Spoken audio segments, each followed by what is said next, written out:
Walk with me. Give ear to my prayer, O God, and hide not thyself from my supplication. Attend unto me and hear me. I mourn in my complaint and make a noise because of the voice of the enemy, because of the oppression of the wicked. For they cast iniquity upon me, and in wrath they hate me. My heart is so pained within me, and the terrors of death fallen upon me. Fearfulness and trembling are upon me. Horror have overwhelmed me. I said, oh, that I had wings like a dove, for then I would fly and be at rest. Lo, then would I wander off, far off, and remain in the wilderness, Selah. I would hasten my escape from the windy storm and tempest. Destroy, O I am, and divide their tongues, for I have seen violence and strife in the city. Day and night they go about upon the walls thereof, mischief and also sorrow in the midst of it. Wickedness is in the midst thereof, deceit and guile depart not from their streets. For it was not an enemy that reproached me, then I could have borne it. Neither was it he that hated me, that did magnify himself against me, then I would have hid myself from him. But it was thou, a man, my equal. He's not talking to God. My God, my guide, and my acquaintance. We took counsel, sweet counsel together, and walked into the house of God in company. Let death seize upon them, and let them go down quick into hell, for wickedness is in their dwellings and among them. As for me, I will call upon my God, and the I Am shall save me. Evening and morning and at noon will I pray and cry aloud, and he shall hear my voice. He hath delivered my soul in peace, and from the battle that was against me, for there were many with me. God shall hear and afflict them, even he that abideth of old. Selah. Because they have no changes, therefore they fear not God. He hath put forth his hands against such that be at peace with him. He hath broken his covenant. The words of his mouth are smoother than butter, but war is in his heart. His words were softer than oil. They were drawn swords, and cast thy burden upon the I Am, and he shall sustain thee. He shall never let the righteous be moved. But thou, O God, shall bring them down into the pit of destruction. Bloody and deceitful men shall not live out half their days, but I will trust in thee. Psalms chapter 55. Deliver me from the hands of evil spirits who have sway over the thoughts of men's hearts, and let them not lead me astray from thee, my God. Establish thou me in my seed forever, and that we go not astray from henceforth and forevermore. Jubilees chapter 12 and verse 20. Yes, good morning, good afternoon, good evening, those of you on this platform and those platforms and shared platforms. We thank God for you.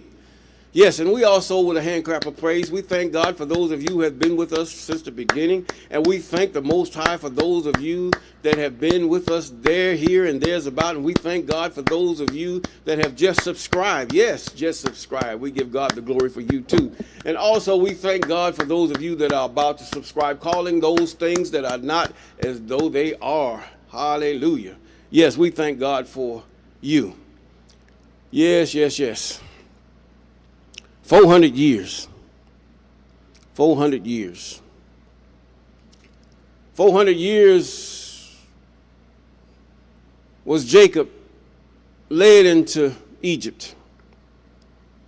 Somewhere in that 400 years, the party was over. The prosperity was over. Jacob had became really a pagan under the Egyptian rule. Yes, he still had some inkling of his God, but his God was like, this thing is gone. And yet Jacob still had some kind of hope, but yet he called on all other types of gods as the Egyptian would present them. The doctrines that he had in the beginning were gone. Who has them? Could be the Egyptian priests. Why do you think you would get the disciplines? Who knows? But the fact is, Jacob only had word of mouth. He had nothing else. He had no law, no book of the law. All of that came over the flood, lost. It was carried with Jacob over into Egypt. This, by the narrative, is obvious, because they held the things of the Most High sacred. Every man kept up with where his genealogy lay and how they were the tribes and the fathers of their tribes and how they came about. They kept up with that, as is evidenced by the narrative. But yet they were pagans, because they had no direction. They had no word. They had no type of who is God. But we know he exists. There's something out there. And also we have 400 years. God had to bring them to turmoil where they had to forsake the gods of their enemies. Now this is even tougher now today than it was then. To forsake the God of your enemy, or the thing you think is God of your enemy, and know who your true God is, who your true helper is, who your true power is. You have to forsake the God of your enemies. He works for them, but not for you. Now, in this instance where we are in this 400 years has lapsed, and here we are. We've been given an enemy that was sifted into what we know about God. Sifted. And many of us cannot let go, just as they did back in that 400 years. His name was Jesus. Christianity has been sifted, a sifted paganism into a pure doctrine that come from the Most High. Yes. Now we have to understand, and understand correctly. I'm going to say this and I'm going to go into the scripture. Moses said what? A prophet. He didn't say a Messiah. He didn't say a Christos. He didn't say none of that. He said a prophet shall God raise up among your brethren like unto me. And to understand that, you have to know how Moses came about. What was the sign of, and then they made it look as though this prophet was something he was not. You're going to have to study these things. You can believe me, or you can scroll on, or whatever you want to do. It's okay. But I'm only going to bring truth to you. Now, you're going to have to take those things that are good. It's a table set before you. It's a lot of things that are out there that are not right. And the law is the only way, the weight and the standard by which you can judge all things. Statutes, ordinances, and commandments. Yes. And in Jasher Chapter 48, verse 42. Now we see Joseph is brought in because no one could answer the king's dream. No one can give him a good that would settle with his heart. See, everyone wanted something good, something that would excite. See, this is how the way religion is anyway. Something good, something that would excite you. But yet, there is nothing that you could do about it. In other words, something that would seem logical. Now here comes Joseph with this illogical thing that he's about to think, but it's settled with the heart of the king, even Pharaoh. In verse 42 it says, and the king was sitting upon his royal throne, in a princely dress girt around with a golden ephod. A golden breastplate, like an ephod. Yes, that's what they call the ephod in Hebrew language. And the fine gold which was upon it sparkled. You see where the Caucasian actors were playing the gods of Egypt and how they had this sparkling about them. And the carbuncle and the ruby and emerald together were with all precious stones. that were upon the king's head dazzled the eye. It's like the woman that sat upon the beast, huh? And Joseph wondered greatly at the king. And the throne upon which the king sat was covered with gold and silver and with onyx stones, and it was 70 steps. Something how this Egypt used sevens also.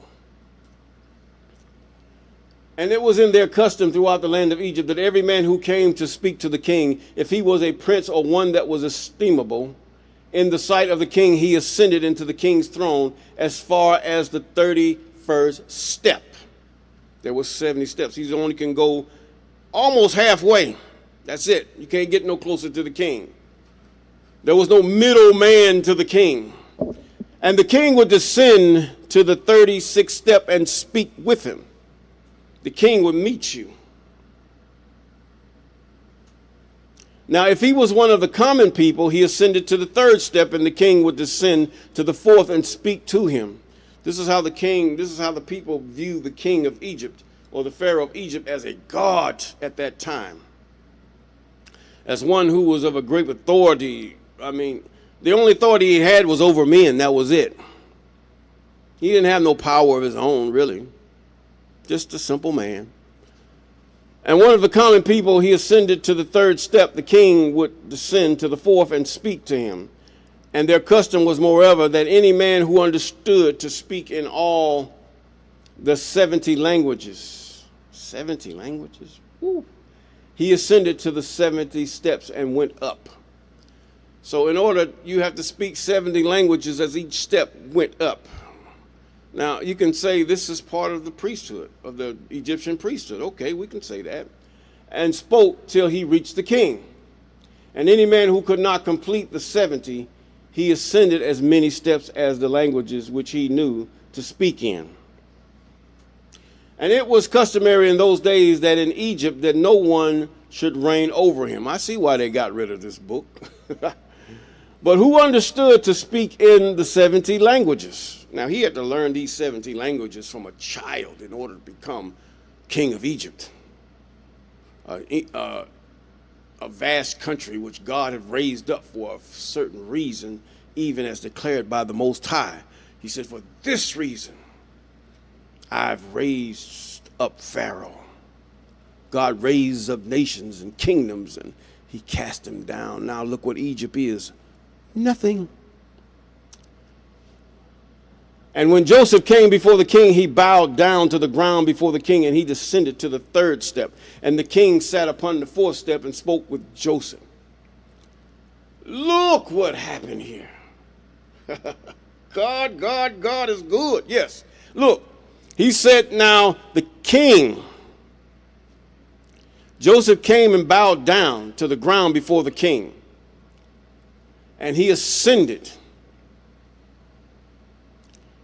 to the 3rd step, and the king sat upon the 4th step and spoke. In other words, the king spoke with Joseph just above him at that time, humbled, trying to find out what is going on. This is God. Yes, it is. And the king said to Joseph, I dreamed a dream, and there is no interpreter to interpret it properly. And I commanded this day that all the magicians of Egypt and wise men thereof should come before me. And I related my dreams to them, and no one has properly interpreted them to me. And after this day I heard concerning thee that thou art a wise man and canst correctly interpret every dream that thou hearest. And Joseph answered Pharaoh, saying, let Pharaoh relate his dreams that he dreamed. Surely the interpretation belonged to God. Woo-hoo. He said, hey, whatever you got in your mind, God knows these things. And Pharaoh related his dream to Joseph, and the dream of the kind and the dream of the ears of corn, and the king left off speaking. And Joseph was then clothed. How in the world the Spirit of God gonna be in you? You can't even feel you. The body is not. You've been bamboozled. You've been bamboozled.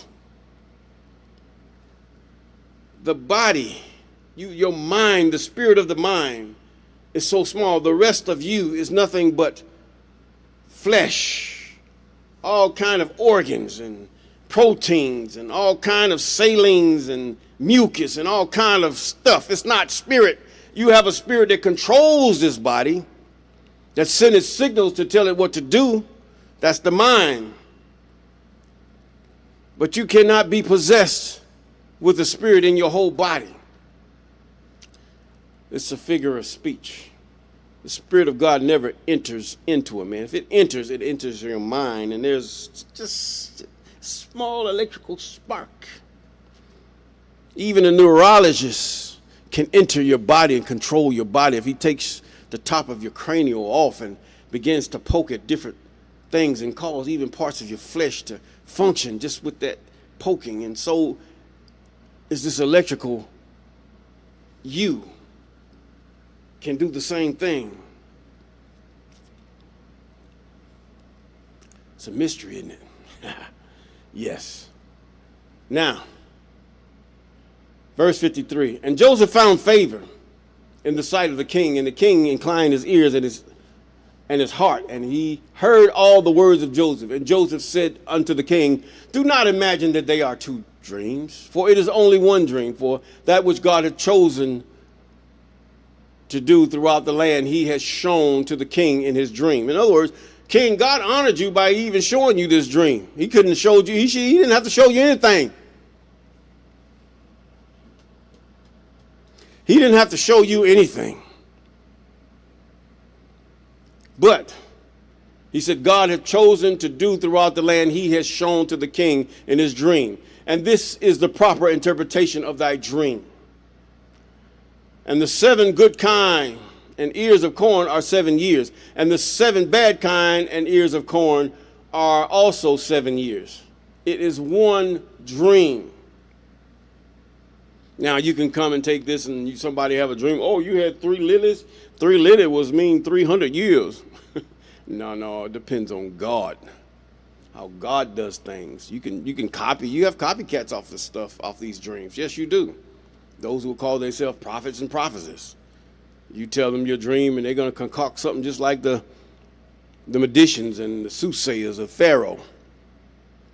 They tried to explain it in their own mind to seem as though they were wise and would have devastated a whole land if it wasn't for God setting it up that only Joseph could do this thing in order to set Joseph up. And behold, the 7 years are coming. There will be a great plenteous throughout the land, and after that 7 years of famine will follow them, and very grievous famine, and all the plenty will be forgotten from the land, and the famine will consume all the inhabitants of the land. The king dreamed one dream, and the dream was therefore repeated unto Pharaoh, because the thing is established by God. Now that is something that you have to take note. God will send you 2 or 3 witnesses of the same, speaking the same, even if it's a dream. And God will shortly bring it to pass. Now, therefore, I will give thee counsel and deliver thy soul and the souls of the inhabitants of the land from the evil of the famine that thou seek throughout thy kingdom.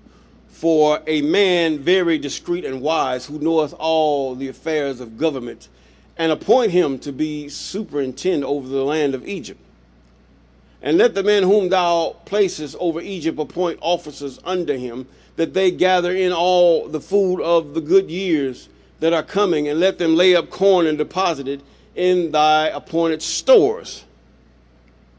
Now, that also sort of get me about Abraham Traore, who, a man with great wisdom, even as a man who's in his 30s, great wisdom, a good statesman at that, and yet a military man, understanding what it would take to the logistics of how to run a country. Was just being in a military mind is really logistical, because you got to feed your soldiers. You got to raise up people to be soldiers. You got to make sure folks are comfortable, that they have what they need and have what they eat.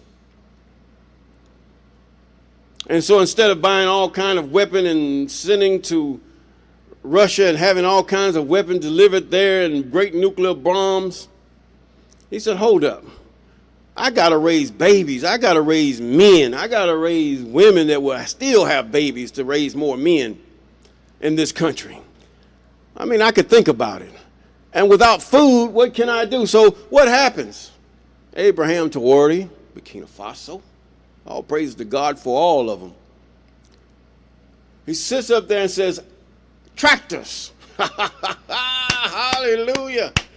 Tractors, farm equipment. Yes. We don't need all these swords and spears. We need pruning hooks. We need rakes and hoes. We need tractors. We need seed. Feed these babies, make them fat until they grow strong, that they might continue on to make our land even a great place. That's a beautiful thing. Yes. All right, here we go. 59.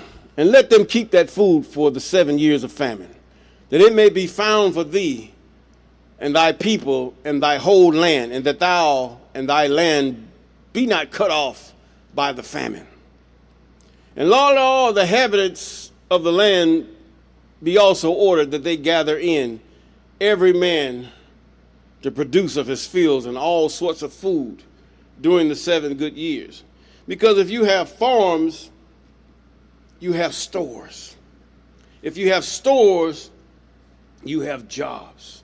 You have byproducts of plants and things from those plants like cotton, corn silk, and all kind of stuff, trees, fruit trees, wood, when the tree is gone for a fire.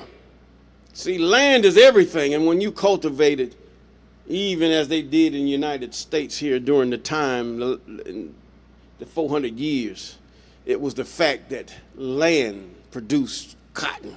Cotton produced clothes. Cotton made industry. Cotton caused to make all kind of other innovations, along with other things that came from the land. You have to understand land. Land is nothing that you just give away.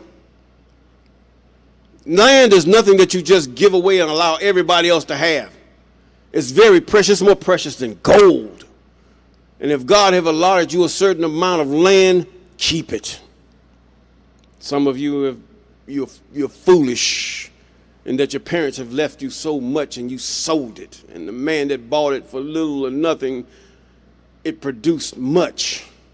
Even a desert land, you can cause it to produce. Even here in the United States, this desert can produce. And some of it is even offered away free. Yes, you're going to have to battle some of the things of winter, and you have to battle the floods or maybe the windstorms, but you have to use your head and think and ask God to show you land. And 60, he said, let all the inhabitants of the land be also ordered that they gather in every man the produce of his field and all sorts of food during the 7 good years that they have placed it. Now you have to realize corn stalk, that's rope. It can be rope, it can be tarp, it's not as strong, but that's what it can be. Yes, many things can come from corn. Yeah, it's not just food. And they placed it in their stores that it may be found for them in the days of famine, that they may live upon it. So he's warning the people. Even today, many of you have been warned, plant you a garden. You've been warned for years and years. Come on, let's start prepping. Let's start doing this thing. It's going to happen. Not only this, you find the entities, the leadership is going to cause a certain another thing to happen. It might not be a big thing, but it might be a tactical thing where the land is devastated. It's nuclear waste. Not only that, but also even trampled over. You don't know why is this thing steadily put up. Many millions gone. It's not fear-mongering. It's telling you prepare. Get into the habit of living not just existing. Now, let's continue. He said, this is the proper interpretation of a dream, and this is the counsel given to save thy soul and the souls of all thy subjects. Salvation. It's not just dying and going to heaven. No. Salvation is when you're saved from your enemies. Salvation is when you're saved from a certain calamity. Salvation is when you prepare. You saved yourself. See, the Bible is just showing many things of what salvation is, but we have gotten to the point of religion. Yeah, there is a God. He's not religious, and nor is he a religion. He's an entity that have created and have set forth rules, laws, ordinances for mankind, even using one portion of mankind as an example, but he just didn't work out.